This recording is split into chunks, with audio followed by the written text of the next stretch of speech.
Olá, meu nome é Paulo Cogos. Eu fiz um vídeo ontem a respeito das touradas e eu nunca tive tanto dislike. E os comentários foram os mais incoerentes possíveis, antiéticos. E é claro, isso é totalmente condizente com os fatos. O fato de que, dentre todas as ideologias malditas que a humanidade já produziu, a mais anti-humana, a mais violenta, a mais bárbara, a mais nefasta de todas é negócio de direito dos animais. Porque animal não tem direito. Vocês estão querendo bestializar o direito, que é um conceito puramente humano. Então eu vou gravar esse vídeo falando um pouco sobre a questão das touradas, das vaquejadas, que surgiram muitas perguntas em relação a isso, e fazendo algumas considerações que podem tecer aí uma propedêutica do ecofascismo. Esse vídeo vai ser bem divagante, por assim dizer. Da roça de Palma em frente à cachoeira só resta a toceira de um mandacaru. No canto da cerca, na ponta da estaca, um chifre de vaca da raça zebu. E vaqueiro, conta a sua vida toda como foi. Vocês estão entendendo? O vaqueiro, a figura do vaqueiro, é uma figura que ajudou a forjar uma nação. O interior do Nordeste, o ambiente de Caatinga, um ambiente tão hostil que o exército brasileiro tem unidades especializadas no ambiente de Caatinga, porque é complicado viver ali. Vocês têm que comer camaleão e cacto para sobreviver ali. Um calor tórrido de dia e um frio enregelante à noite. E o vaqueiro desbravou aquele negócio. Os vaqueiros conquistaram o sertão, porque nas grandes cidades não dava mais para ter cabeça de gado. O pessoal precisou ocupar os espaços vazios no sertão. Então precisava da figura do vaqueiro para levar as cabeças de gado até os interiores do sertão nordestino. E assim aqueles vaqueiros iam ganhando a simpatia dos patrões devido à sua eficiência. Eles tinham que desviar de onça, tinham que desviar de montanha, tinham que reconhecer val para atravessar com o gado ali no rio. E aí eles começaram a juntar suas poucas economias ali, uma cabecinha de gado aqui, e montaram lá suas fazendas. E começou a montar aquelas fazendas familiares. Aquelas fazendas que eles montavam junto com os irmãos. E tinha não sei mais quantos filhos lá com a patroa. E assim forjou-se o interior do Nordeste. E sabe o que é isso? Isso é a construção de uma civilização. Ela começa com o homem contornando as limitações materiais. E quando vocês olham para uma cidade e veem escultura, veem óperas, veem ciência, veem poesia, saibam que tudo começou com a figura de um homem rústico, desbravando a natureza que é um obstáculo para nós. A natureza inóspita é um obstáculo para o desenvolvimento. E o homem deve dominar a natureza. O homem não deve se submeter à natureza. Isso é uma inversão da ordem natural. O homem deve domar a natureza como um vaqueiro com seu laço consegue dominar aquele boi de sei lá quantos quilos que tem. Eu não entendo nada disso aí. Uns 300 quilos de músculo e de chifres pontudos capazes de perfurar um tórax. Esse é o vaqueiro. Certo? Raça forte. Foi o que me garante o nome de boiadeiro, punhos de aço. Tá? E aí aparece um bostinha de um maconheiro universitário vagabundo, que ainda por cima come a sua carnezinha do McDonald's, aquela carne chechelenta do McDonald's, um lixo, e vem falar mal da vaquejada. Que é, senão, uma manifestação cultural que homenageia a figura essencial do vaqueiro para a construção da nossa civilização, seu maconheirozinho vagabundo, seu fracola. Você vem com aqueles seus bracinhos fininhos, com sua maconhazinha orgânica, fala mal do vaqueiro, seu lixo humano. Aí vem o cara lá nos comentários, quando eu falei em defesa das touradas, né? E vem o babaca lá e fala, mas você é um gordinho, criado pela mamãe. Antes que falem do band-aid aqui, que eu já tô vendo gente falar, isso aqui é porque eu me cortei fazendo a barba, tá? Eu não sou um homem rústico. Eu estou simplesmente fazendo uma apologética do homem rústico, porque eu não o sou. E aí que vem a minha lógica aqui, certo? O cara vem, você é um gordinho, virgão, pega ninguém, baixinho, com 1,50 m, que mora com o papai e com a mamãe, e tem a bochecha rosada e blá blá blá blá blá blá blá blá. Cara, é verdade! Vocês não vão conseguir me ofender, não perca o seu tempo. Eu realmente sou um gordinho, baixinho, não com 1,50 m, mas baixinho. Virgão. Incapaz de fazer atividades práticas, nada rústico, zero bisurado. Realmente eu sou tudo isso que você falou. Agora, onde que isso invalida os meus argumentos? Pelo contrário, eu estou homenageando o vaqueiro rústico que permite que um cara como eu sobreviva. Eu não preciso laçar bois no sertão. Eu posso sentar minha bunda gorda naquela poltrona ali, certo? E ler Wegelin. Porque existe um vaqueiro pra me dar proteína. Porque se não fosse ele, eu tava ferrado. Entendeu? Eu sou tão diferente de um vaqueiro, mas eu estou homenageando. Está havendo comunhão na diversidade. Eu posso defender sim o vaqueiro. Imagine o seguinte exemplo. Vou pegar o meu próprio exemplo. Eu sou um cara de humanas. Eu gosto de humanas. Eu faço miçangas. Eu não sou um expert em matemática. Acho muito bonita a epistemologia da matemática. Já vi muita coisa de filosofia da matemática. Mas eu não sei fazer conta. Nem gostava de álgebra, tudo. Ia levando. Agora, eu, como estudioso de epistemologia e de sociologia, posso afirmar peremptoriamente que a matemática é importantíssima para a construção de uma civilização. Sem matemática, nós estaríamos ferrados. As máquinas que nós estamos usando, essa live aqui não seria possível. Certo? Então, é claro que não há nenhuma incoerência em eu ser um cara de humanas e fazer uma apologética da matemática. Que bom que os engenheiros usam esse ferramental. Ele é muito importante na engenharia, etc e tal. Se você quiser, por outro lado, criticar o uso da matemática na engenharia, o uso da matemática na civilização, você teria que ser melhor que isso. Você teria... não que ser um carinha de humanas, mas você teria que dar um jeito de produzir computadores, aviões, armas, prédios, sem a matemática, melhor que os engenheiros. Só assim você poderia ter alguma coerência em criticar a matemática. Mas para defender a matemática, você não precisa disso. Você pode admirar alguma coisa que você não consegue fazer. Alguma coisa que é melhor que você em algum campo. Logo, não há nenhuma incoerência em um ser um gordinho virgão, com a bochecha rosada, e elogiar o vaqueiro, elogiar as virtudes viris do toureiro, nenhum problema. O que é incoerente é você ser um playboyzinho de merda, com o bracinho fininho, sexualmente flexível ainda por cima, e criticar o vaqueiro. Você come carne por causa dele, seu lixo. A pouca carne que você se digna a comer é por causa dele. Você tá vivo, você tem conforto, você pode passar o dia falando bosta na sua faculdadezinha de esquerda, porque a cidade grande onde você mora, onde tem a sua universidadezinha Ivy League de merda, é tornada possível, economicamente viável, porque tem um homem rústico no campo, seu lixo incoerente, desgraçado, maldito. E as vaquejadas? As vaquejadas é uma importante manifestação cultural amalgamada com a vida do homem do campo. Afinal, na cultura, um povo se expressa da maneira mais holística possível. E se você acaba com uma manifestação cultural ordenada, como é a vaquejada, você destrói o modo de vida de um povo e tudo aquilo que mantém a coesão daquele tecido social localmente falando. Logo, a cidade está ameaçada caso nós proibamos a vaquejada, porque a cidade depende do campo. E esse é um grande problema da democracia. Como se não bastassem todos os outros, as cidades crescem e a tecnologia permite que uma grande parte da população se desloque do campo para a cidade, o que é bom. Afinal, a cidade é sustentada pelo campo, claro, a comida. Por outro lado, o campo também é sustentado pela cidade. A cidade produz ciência, a cidade produz medicina e o homem do campo precisa de avanços tecnológicos, ele precisa se tratar, caso ele fique doente. E é na cidade que os grandes cientistas, que os grandes médicos se encontram. E assim seria a comunhão entre o campo e a cidade se não fosse a porra maldita da democracia. Porque à medida que a tecnologia permite que um pequeno número de pessoas no campo sustente um grande número de pessoas na cidade, o que acontece? Esses bostinhas da cidade começam a votar. Isso é um problema. Porque eles esquecem quem possibilitou o conforto deles na cidade, que foi o homem rústico do campo.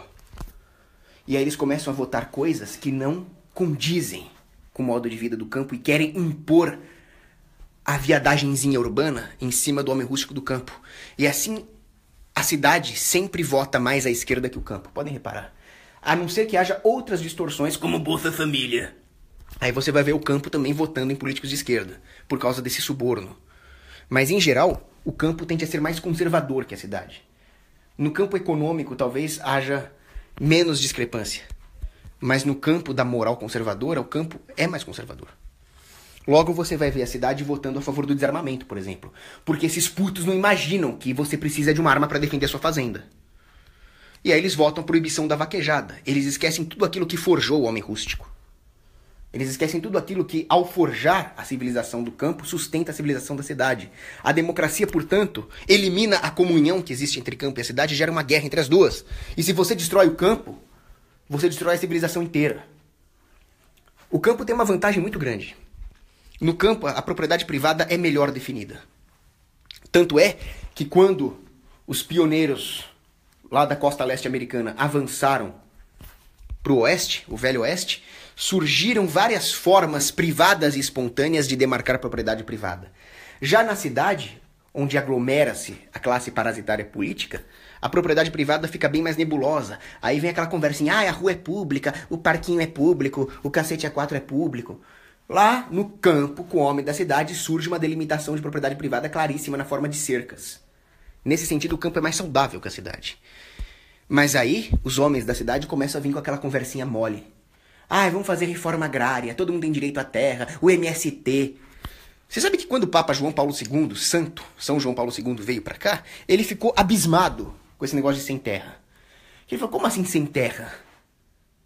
O Brasil tem muito mais terra vindo da Polônia, rapaz. A Polônia é um ovinho perto do Brasil. E vocês estão reclamando que vocês não têm terra? Mas é que nós queremos um lote aqui em Campinas. Em Campinas eu também quero, pô. Desbravar o sertão como um homem rústico. Primeiro vocês não querem. Por quê? Porque na democracia todo mundo quer mamata.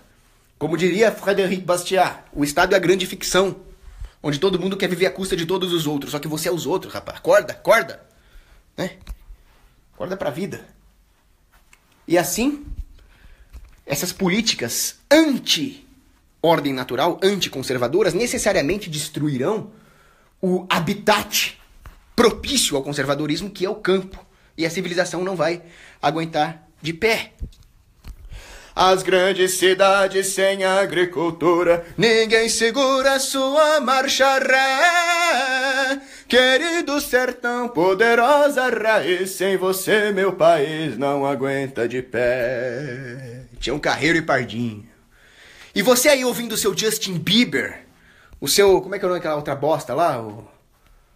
Essas bandas emo aí. Vocês deviam parar pra ouvir Tião Carreiro e Pardinho, certo?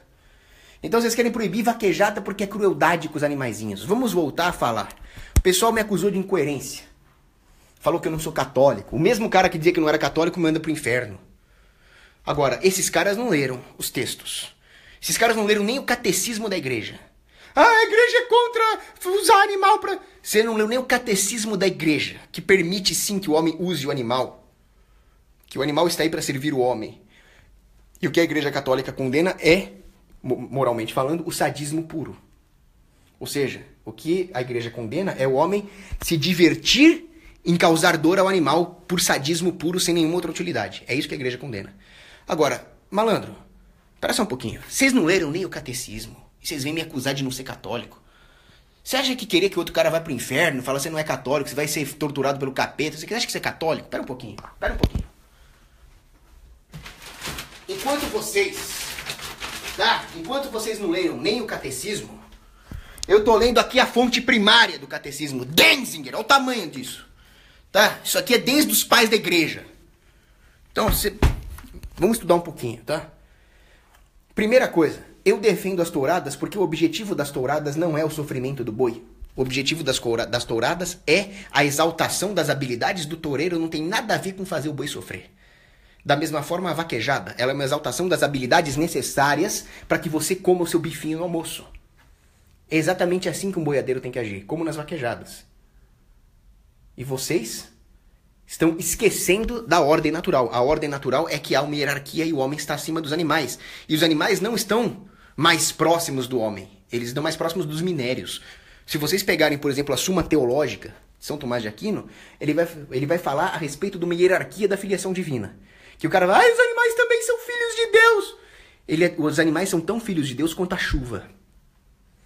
O que São Tomás de Aquino escreve na Suma Teológica, que muita gente aí também não leu, é que existem 4 tipos de filiação. Existe uma hierarquia. Tá? A filiação de vestígio foi criada por Deus, como as pedras também foram, a chuva, a areia. A filiação em imagem e semelhança, e aí inclui todos os seres racionais, o homem. Aí tem a filiação pela graça, que é o batismo, e você não pode estar em pecado mortal também. E, finalmente, a filiação pela glória, que são os santos e anjos que estão no céu. Ou seja, os animais estão na mesma categoria dos minérios, não na mesma categoria do homem. Torturar um animal por puro prazer, puro sadismo. Imoral, sem dúvida. Agora, aonde que isso impede testes em animais? Aonde que isso impede, tá? Vaquejada, manifestações culturais e esportivas. Como se a eutrapelia, a recreação ordenada do homem, não fosse uma finalidade ordenada também. Como se a cultura não fosse extremamente importante. Como se os empregos que a vaquejada gera não fossem importantes. Mas aí os empregos eles vão arranjar outra coisa para fazer. Você não defende a automação que tira empregos, meu amigo?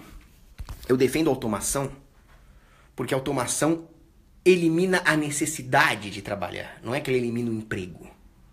A proibição elimina o emprego. A curto prazo, essas pessoas cuja única habilidade talvez seja a de conduzir uma vaquejada, de laçar um touro, a de laçar um boi, você vai colocá-las na rua e elas vão passar fome. Ah, sim! Mas aqueles caras que defendem os animais, eles têm empatia com os humanos, não é não? A prova é essa. A prova é que eles estão cagando e andando pro emprego do peão, que ele vai colocar na rua, caso ele proíba a vaquejada. E os filhos que esse peão tem que alimentar. A prova de que não há nenhuma relação entre ter empatia por animais e ter empatia por homens é o Marcos Duval. Um comunista da pior espécie, que me vai no programa e me fala que defende o Estado mínimo, que vai cuidar de transporte, saúde e educação. Deixa eu fazer um parênteses aqui pra falar dessa merda que ele falou. Puta merda, cara. Pra começar, Estado mínimo já é uma ditadura comunista intolerável.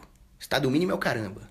Não existe Estado mínimo. Estado já é uma agressão intolerável contra a ação humana que necessariamente, ainda por cima, vai resultar no Estado máximo. A prova disso é só você estudar história. Abre um livro de história aí. Agora, o cara me vem falar que defende Estado mínimo e defende o Estado na saúde e na educação. Prometi que eu não ia falar palavrão num vídeo, mas tá difícil, cara. Você não sabe nem história, Arthur Duval. Você não sabe que a presença do Estado nesses setores é pós-robesianismo. Pior que isso, é pós-iluminismo. A presença do Estado na educação é depois, não é nem no ancião regime mais.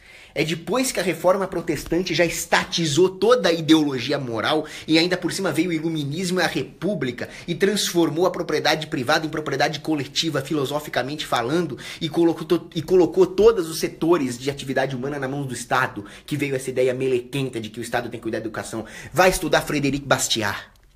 Frederic Bastiat dizia, o pior setor para o Estado atuar é na educação. Quer dizer que você defende que o Estado assalte o cidadão à mão armada para financiar campos de doutrinação marxista e se diz defensor do Estado mínimo? Vá se ferrar, você. Desgraçado. Então, essa é a empatia do cara que é contra as vaquejadas, o Arthur Duval. Ele é contra as vaquejadas, mas ele é a favor do Estado apontar um fuzil na tua cara e te ameaçar de prisão, de sequestro, caso você não passe o seu dinheiro para ir doutrinar criancinhas e idolatrar o Estado. Que é pior, ele defende o aborto. Quer dizer, o ovinho da porra da tartaruga é sagrado. Seus pagãos. O feto humano não, pode matar. A mãe do moleque pode matar ele. Desgraçados, nojentos, malditos. Vocês vão pagar por isso, cara. Se arrependam e vão confessar, seus aborteiros.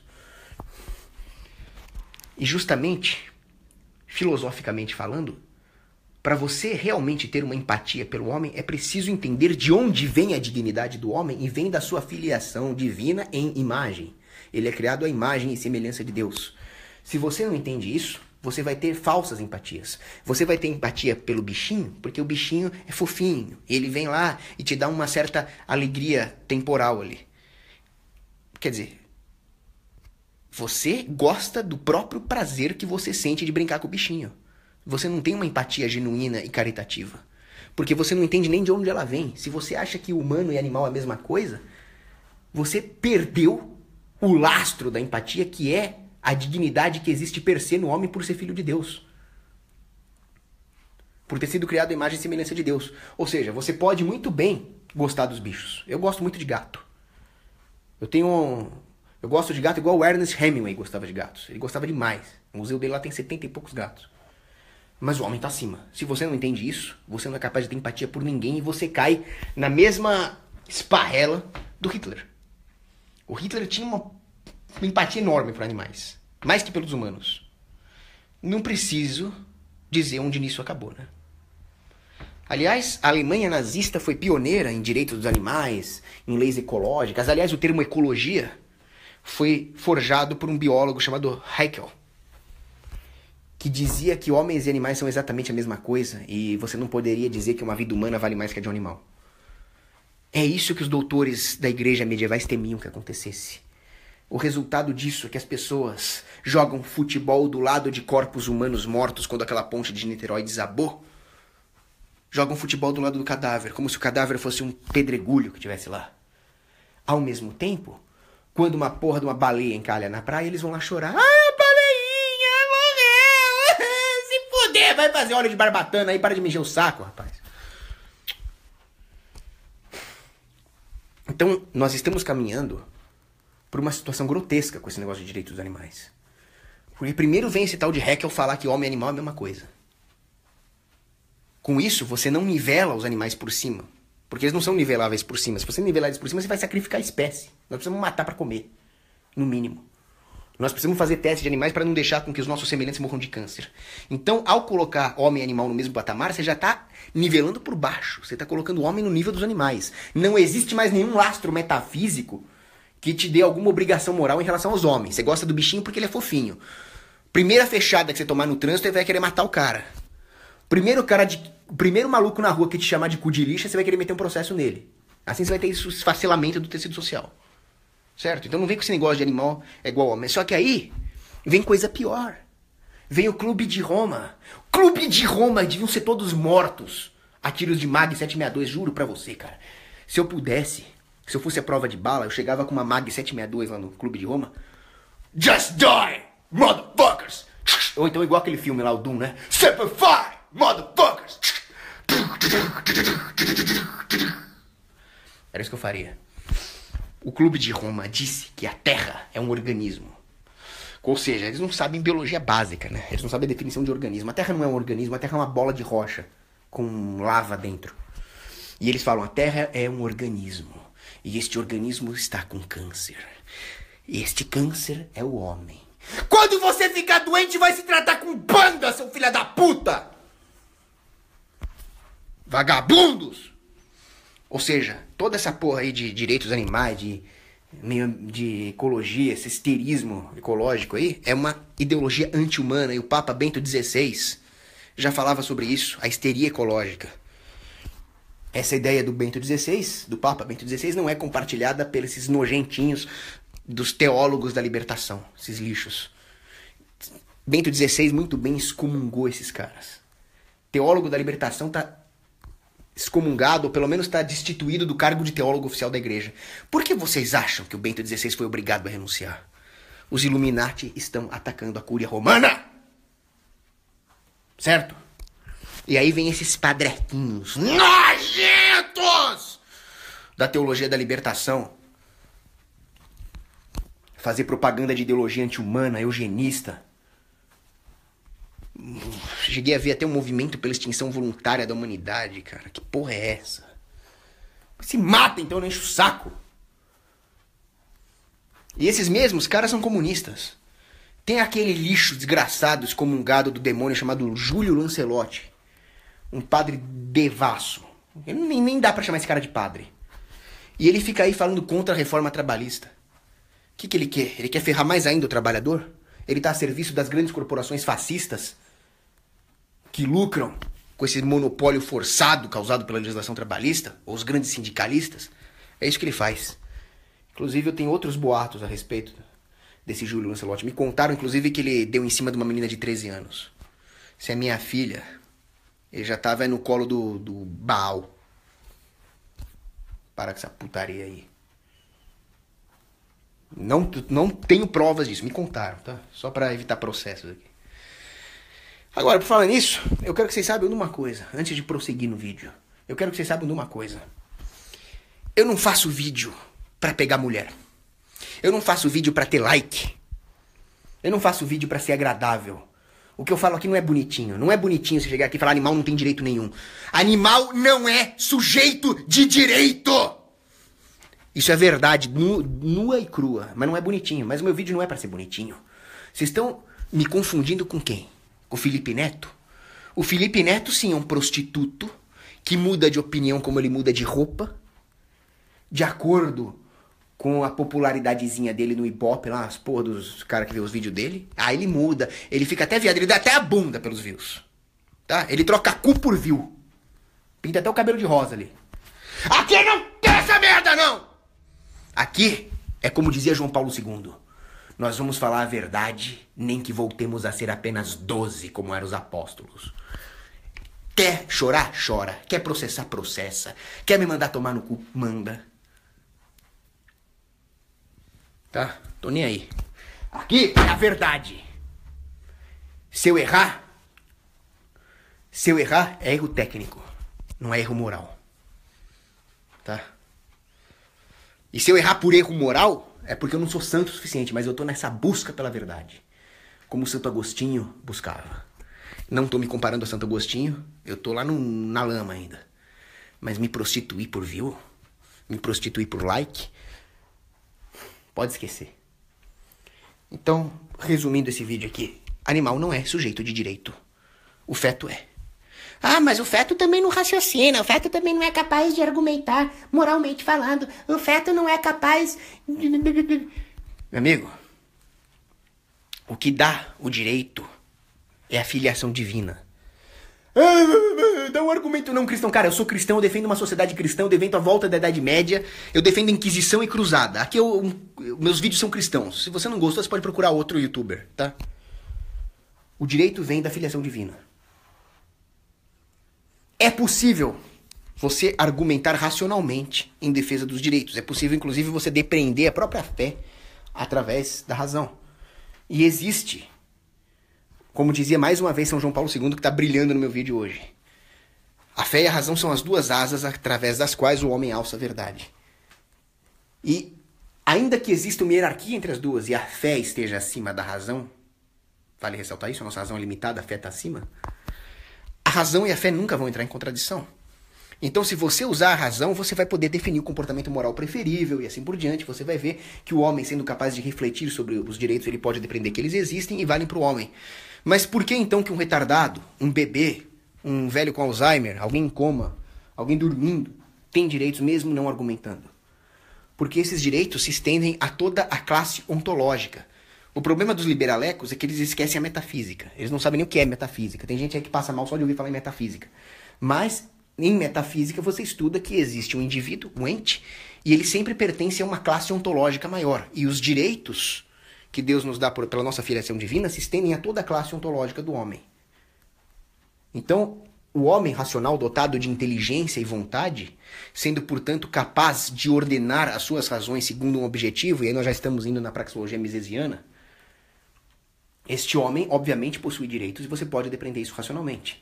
Mas esses direitos são extensíveis a toda a sua classe ontológica, a bebês, a idosos, a retardados mentais, mas não a animais, porque o animal não é da mesma classe ontológica que o homem. Entenderam? Como eu disse, ele está mais próximo dos minérios. Isso significa que eu sou a favor de matar gatinhos? Não! Eu tive um gato, eu gostava dele. O nome dele era Gizmo. O mesmo nome do Gremlin bonzinho lá. Olha, ele vivia no meu quarto aqui. Eu ficava lendo, ele ficava no meu colo ali. Só tô falando que o Gizmo não tem direitos. Se você mexer com o Gizmo, você está mexendo com a minha propriedade. Mas ele em si não tem direitos. É só isso que eu tô falando. Eu estou falando a verdade nua e crua. Não tô aqui para ser bonitinho. Certo? Vocês conseguem entender isso? Tá difícil. Por isso que o econazismo, o ecofascismo, ele não só é uma tentativa das grandes corporações de controlarem a economia, como também é pior do que isso. É uma tentativa de destruir tudo aquilo que faz com que a cultura humana seja unida, seja amalgamada, tudo aquilo que dá sentido na vida do homem. Porque, afinal de contas, para que serve o homem? O homem não é realmente como um animal, o homem não está aí para nascer, comer, meter, morrer. Nós não estamos aqui para isso. A nossa missão aqui é de grandeza. E essas manifestações culturais, você pode falar na vaquejada, você pode falar em outras coisas, pode falar numa ópera, você pode falar na festa do Bumba Meu Boi, você pode falar qualquer coisa. Isso dá sentido na vida do homem cotidiano. Isso aproxima o homem de Deus. Isso aproxima o homem de Deus através da sua aproximação com o seu semelhante. E se nós vamos tirar isso do homem, para que vai servir o homem? Para trabalhar e pagar imposto? Para que serve isso? Realmente, o homem não tem nenhum ímpeto em defender uma sociedade que o obriga a trabalhar e pagar imposto. Assim, ele vai ceder ao Estado. Ele vai ceder ao que o Estado quiser. Mas um homem que tem amor pela sua localidade, amor esse alimentado pelas manifestações culturais ordenadas, ele vai ser mais combativo e vai resistir ao Estado. É por isso que os ecofascistas usam desses subterfúgios, crueldade com os animaizinhos, para destruir a cultura. E eu nem vou falar no negócio de carne, tá? Porque eu não quero dar ideia pros caras. Eu gosto muito de comer carne, daqui a pouco os caras vão proibir de comer carne. O melhor prato que existe, salgado, porque doce é abacate, o melhor prato salgado que existe chama polpettone, que é um bolinho de carne recheado de queijo. Que só o Jardim de Nápoles consegue fazer daquele jeito. Que é espetacular. Cara, o dia que vocês proibirem o polpettone, cara, eu posso ser o gordinho, com bochecha rosada, intelectual e tal. O dia que vocês proibirem o polpettone, cara, vocês vão me ver de AK-47 atrás de uma barricada jogando molotov nos tanques do governo, cara. Que aí, puta que pariu, rapaz. Aqui o bagulho vai feder. Não mexam com a minha carne. Já tem gente falando nisso. Bom, vou responder rapidamente as perguntas, porque por falar em carne, a minha cozinheira, que por sinal cozinha muito bem, fez um monte de almôndega hoje com nhoque. Bem italiano mesmo, né? Bom, deixa eu responder as perguntas.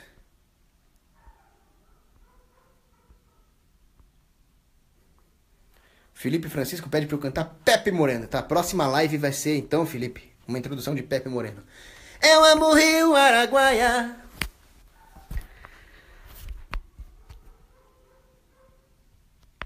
Não foi murrão, não. Me cortei fazendo a barba.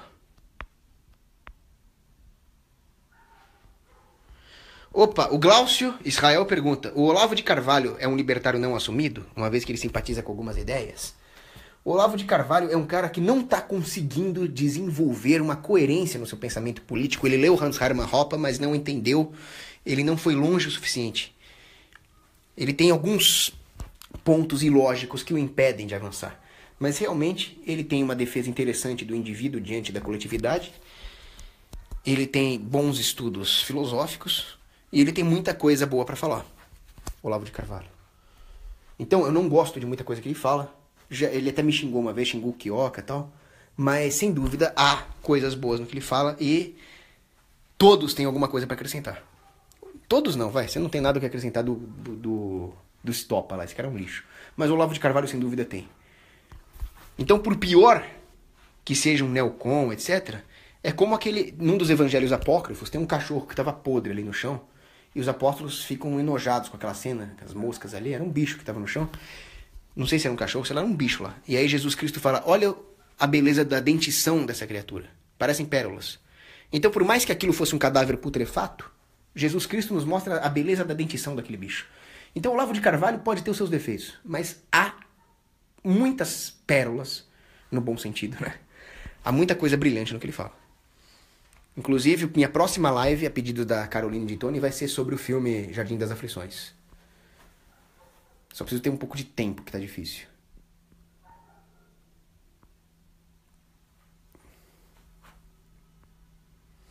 O Rodrigo Vargas pergunta se o Brasil Império foi a única época de ouro do Brasil. Não. Eu acho que a época de ouro do Brasil foi o período colonial. O período colonial produziu as maiores riquezas culturais do Brasil. Justamente porque foi o período mais católico da história do Brasil. Você pode ver no período colonial ali o barroco, os contratos privados de defesa, aquelas rodovias que passavam por Minas Gerais. Nós tínhamos um problema absurdo ali, que era o problema da escravidão. Uma coisa muito triste. Uma coisa que a igreja sempre combateu e que o Estado insistiu em praticar. Mas quem disse que ela acabou? Serviço militar obrigatório, serviço de mesário, imposto de renda, ela só piorou. Então, o período colonial tinha o fantasma da escravidão como teve no Império, mas quem disse que ele acabou? Nós simplesmente perdemos as vantagens que havia no período colonial. João Vitor Souza Castro pergunta o que eu acho da teoria malthusiana. É o que há de pior. É o que há de pior. Teoria malthusiana.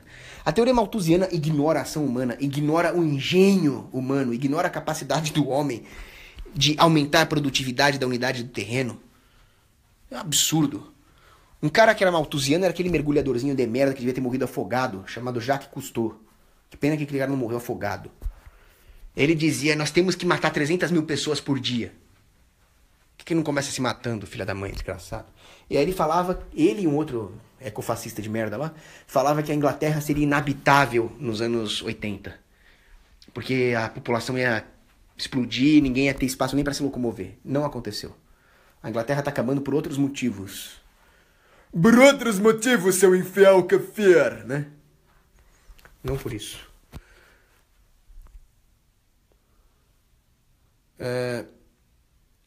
Vamos lá.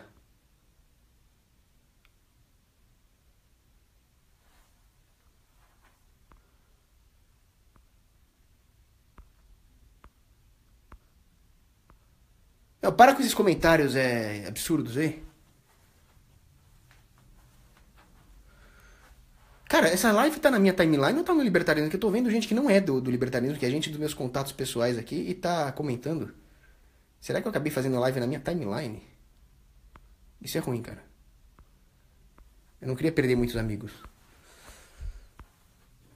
Bom, que seja, tô falando aqui pra falar a verdade mesmo, eu tô nem aí. Ó, você conhece isso aqui? Isso aqui é o símbolo internacional do caguei. E esse aqui é o símbolo internacional do caguei gigante.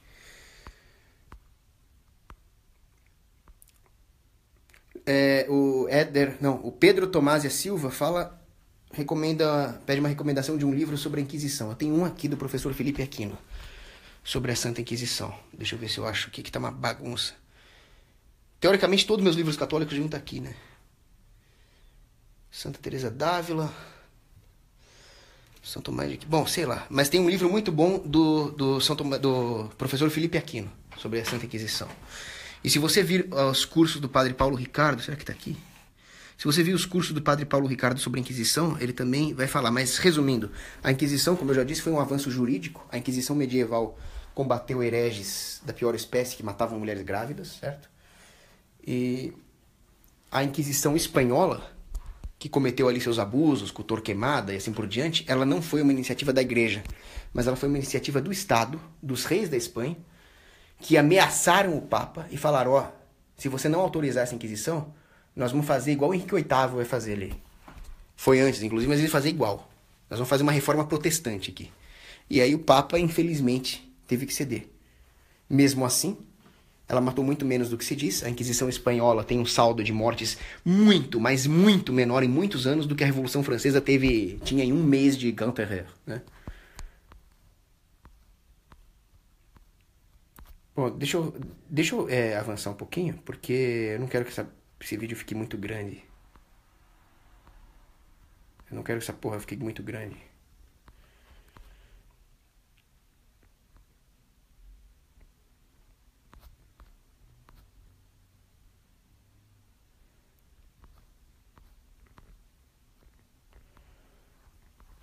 Ah, o pessoal tá perguntando do Stone Garou. Cara, o Stone Garou é um herói. Porque eu não tenho paciência pra ficar fazendo edição técnica nos vídeos e tal. Eu deveria ter. Vou tentar fazer um nessa semana aqui. Mas o Stone Garou, ele pega minhas lives e coloca no YouTube. Então, pra quem não sabe, procure no YouTube o canal do Stone Garou e ele coloca lá minhas lives. Nós temos essa parceria aqui. Eu faço os vídeos, ele divulga e ele monetiza. E pra mim não tem problema nenhum. Eu sou completamente contra a propriedade intelectual. E o fato de eu ser contra a propriedade intelectual permite que eu e o Garou tenhamos essa amizade que é edificadora para todo o movimento libertário. Certo? Então, um salve aí pro Garou.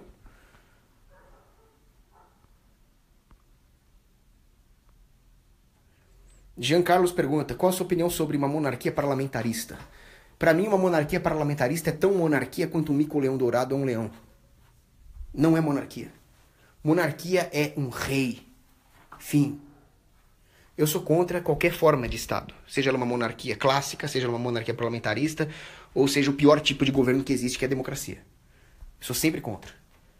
A monarquia parlamentarista, ela é a mesma porcaria que uma democracia, com todos os seus defeitos, e ainda tem um parasita de coroa para nós sustentarmos com os impostos. Nada mudou. Você pode ver, o pior país do mundo hoje, com exceção ali daqueles que são distopias na Terra, né, Coreia do Norte, Cuba, mas o pior país do Ocidente hoje é a Suécia. A Suécia, como diz o Rafael Farias, é um hospício a céu aberto.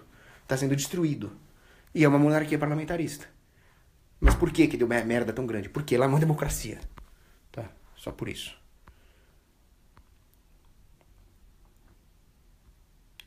Lucas Barreto pede pra eu falar sobre o David Osborne.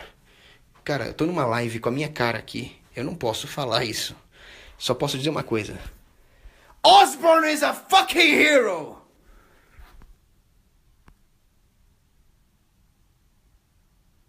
Eu tô falando do Ozzy, tá? Não, tô brincando, eu não gosto do Ozzy. Abraço pro Carlos Eduardo.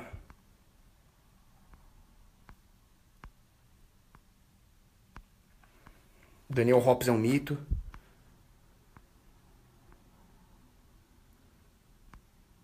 Deixa eu terminar aqui que tá na mesa. Tô pulando um monte de pergunta porque eu quero terminar logo essa live, tá? Então eu não gosto de deixar as pessoas no vácuo, mas...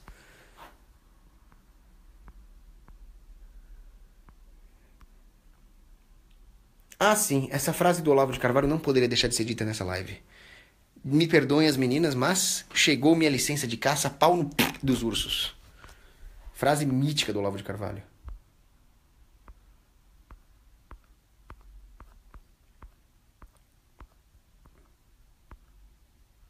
Robson de Almeida, teus vídeos são pra macho. Obrigado pelo comentário. Inclusive, você me lembrou agora, Robson, de mais um aspecto importante das vaquejadas.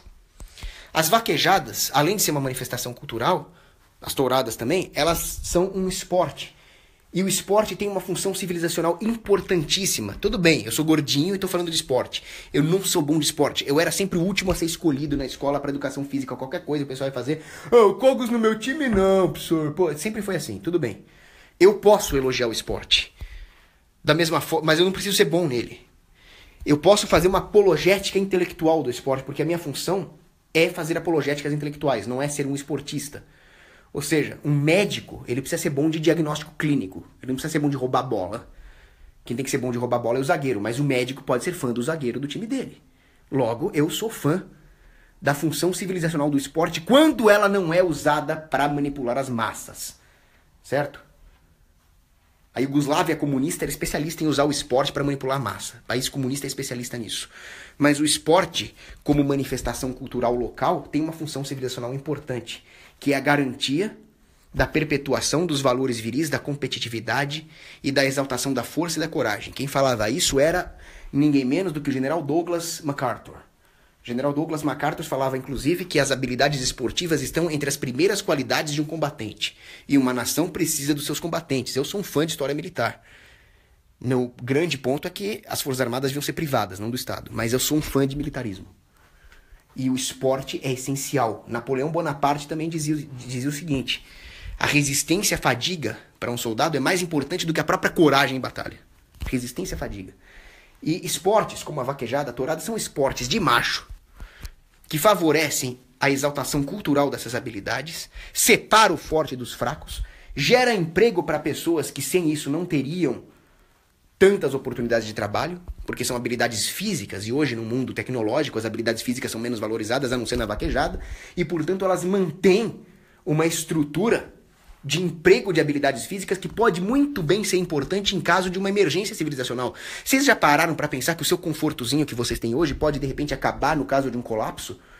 Esse colapso pode vir na forma de um vírus, pode vir na forma de um desastre financeiro causado pelos bancos centrais, pode vir na forma de uma super invasão muçulmana. E nós vamos precisar dessas pessoas que têm habilidades físicas, dessas pessoas rústicas, capazes de sobreviver em ambientes inóspitos, de laçar um boi no laço. Eu rezo a Deus para que tenha mais dessas pessoas, para que eu possa continuar levando a minha vida sedentária aqui com meu Netflix, com meus livros. Ainda bem que existe esse tipo de gente. Tá? Então você que fica fumando maconha aí, não fica falando mal desses caras. Pô, ainda bem que o Robson lembrou desse aspecto importante da vaquejada aí, que é o aspecto das habilidades físicas. Cara, muita gente tá me pedindo pra fazer vídeo dos Illuminati, eu vou acabar fazendo, porque é um assunto importante, é preciso desmascarar os Illuminatis. Beijo pra Ingrid Oliveira. Tô pulando aqui. Só ver o que o Robson falou, que o Robson sempre dá umas bolas dentro. Falou do negócio dos ursos, hein? O Matheus Eisman, ele pergunta qual é a diferença entre o conservador e o libertário. Eu sempre digo o seguinte: um conservador sério vai ser sempre um libertário, e um libertário sério vai ser sempre um conservador. Sem o conservadorismo não há como manter o libertarianismo. E sem o libertarianismo, o seu conservadorismo é só de fachada. Afinal, o Estado não é uma ferramenta de manutenção da ordem. O Estado é uma ferramenta de violação da ordem, de violação dos poderes locais, das autoridades ordenadas. O Estado destrói com as suas potestas toda a autoritas local. E assim ele cria desordem, ele impede que a população organize os seus próprios mecanismos garantidores de ordem competindo no mercado. Portanto, o resultado vai ser a supressão da ordem como bem econômico. E o resultado vai ser desordem, assim como o resultado do comunismo clássico é a escassez. Logo, não faz sentido você ser um conservador e defender uma autoridade, e defender que as autoridades ordenadas sejam destruídas por uma potestas artificial que é o Estado. Não faz nenhum sentido. Então, para mim, conservadorismo e libertarianismo é quase que a mesma coisa. Aí, claro, dentro de uma ideologia política libertária ou conservadora, você pode ter uma moral mais ou menos conservadora. Você pode ser daqueles puritanos, né, que andam todos de gravatinha ali, ou você pode ser um cara mais baladeiro. Mas aí já está no campo do livre-arbítrio.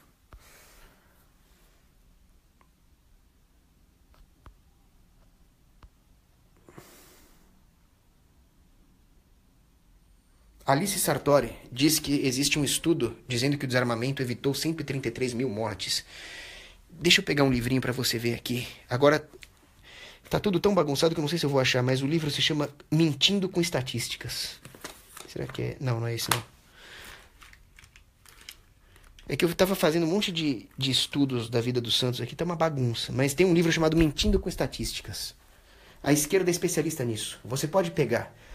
A ONU fala que a Cuba tem a melhor medicina do mundo, que eles reduziram a mortalidade infantil. Quando sai um estudo desse, eu não sei quem se desmoraliza mais, se é Cuba ou se é a ONU.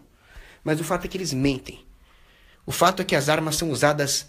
Tem um artigo meu que você pode procurar no Instituto Rothbard. As armas são usadas centenas de vezes mais para evitar crimes do que para praticá-los. E simplesmente um estudo desse é mentiroso. Totalmente mentiroso. Eles não têm como avaliar isso. A única coisa que eu posso dizer é que a arma é uma ferramenta de defesa e de segurança. Se fosse assim, polícia, soldado, serviço secreto não usaria armas. Usaria um buquezinho de flores. Pergunta para um hipócrita como Obama se ele abdicaria do serviço secreto lá na Casa Branca. Chega na Casa Branca, o cara tá de sniper ali no telhado. Não, mas armas não dão segurança. Pode tirar esse serviço secreto daí, tá? E coloca um livrinho lá de conscientização. Os vagabundos desses democratas aí. Mentirosos.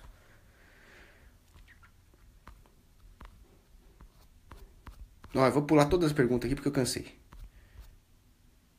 Tchau.